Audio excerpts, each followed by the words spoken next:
I have a lot of faith in Denis Villeneuve as a director, but that does not mean that I think he is infallible.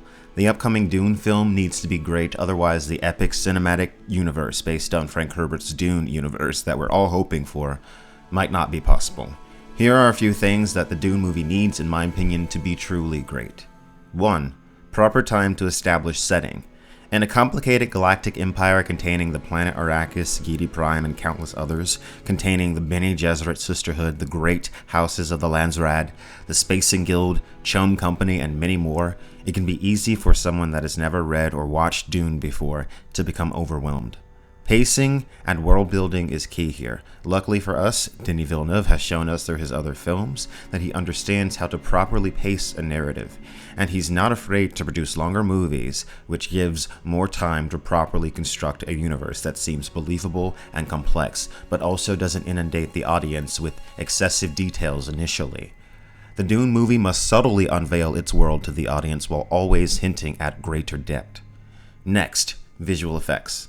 Like it or not, the visual effects in a film like Dune are extremely important. When we have films like Star Wars and the Avengers producing groundbreaking visuals, Dune 2020 has to rise up to that standard. David Lynch's 1984 Dune had great sets and great costumes, but 35 years ago the technology was simply not enough to do Dune justice. The sci-fi miniseries in the early 2000s used mostly CGI, but the budget was obviously very low. Directly tied to the visual effects is the art design. Dune is a science fiction series, so it would be easy for them to go with more generic science fiction designs. I don't recommend this. Frank Herbert did not do much describing of the appearance of technology in his novels.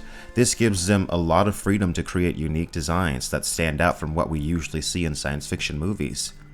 Next is developing characters. This one may be harder to accomplish than some realize. Much of what we learn about the characters and who they are in the Dune universe comes from internal monologues. David Lynch went in the direction of voiceovers in his Dune film. I don't think Villeneuve should do the same. Creative liberties will have to be made in some ways, but I do think that Denis Villeneuve should figure out ways to show rather than tell. If I had to guess, I would say that since this film is being split in two, their first movie will likely focus on House Atreides before Paul goes into the desert. This would give time for the audience to become fully invested in House Atreides and their relationships with each other. Much of this will depend on the acting talent of those cast, and on that front I have very little fear, as Villeneuve has cast a very talented group of people in these roles. And lastly, philosophy and politics. We can't separate a book like Dune from politics. That is a huge part of what it's about. The series focuses heavily on understanding the nature and the trappings of power.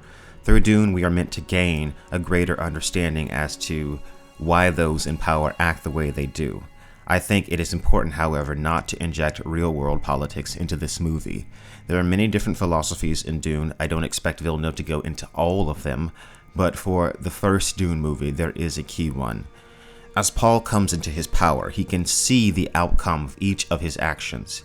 He becomes the fulcrum by which fate turns upon. Having the knowledge of where even your most minor actions will lead and how they will affect humanity for millennia to come is a great burden to bear. The decisions that Paul makes have tremendous weight. Simply by choosing to act, Paul can see the lives he destroys before they have even begun. And that is my list of some of the things that I think the upcoming two Dune movies will need in order to be great.